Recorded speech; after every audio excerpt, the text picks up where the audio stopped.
dat vind je dus zo mooi aan. Ja, ik weet het net. Mijn pa is weer vroeger veekoopman.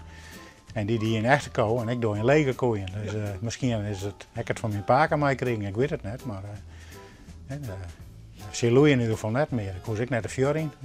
Dus dat is een voordeel van lege koeien. Het komt omdat ik bij een wenningenrichter werkte. En die beste man die wil me graag als serviceman bij de dik had.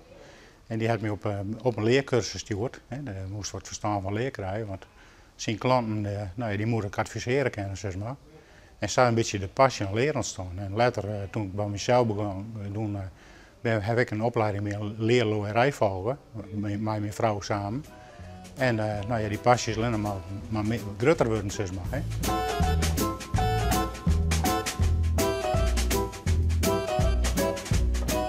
We kunnen te geren bang plakken. Dus, hè. Maar we hebben eigenlijk bij dus eigen werk zitten achter een naaimachine. En de rest dat doe ik. Zij knipt het leer ik wel, ik doe wat ik wil. Maar het vullen en het spuitje van meubels en het echte bekleiden doe ik zelf. Ik het klassieke stoffeerwerk, het nagelen, het spiekertjes slaan, dat doe ik zelf. En het confectiewerk, dat doet mijn vrouw. Dus naaiwerk, ja, dat gaat prima.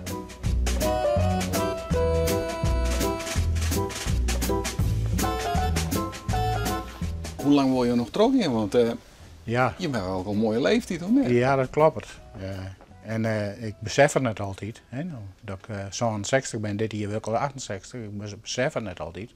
Ik denk dat ik nog steeds 40 of 50 ben, maar zo is het natuurlijk net. En toen mijn vrouw hier gewoon een beetje ouder hebt, ik heb je net steeds meer spul erbij, want master ooit weer oud.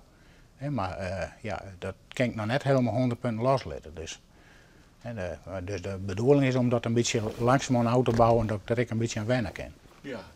Nou, ik ben al 3 dagen per week hier in plaats van hele weken 3 dagen. Dus dat is een beetje de manier van uitbouwen. Ja. Ja, ik ken ik net niks doen, dat ken ik net. Als ik net meer hier, dan maak ik wel wat oorziekje of vrijwilligerswerk of zo. Maar vooralsnog dan hou ik me hier maar even mee bezig.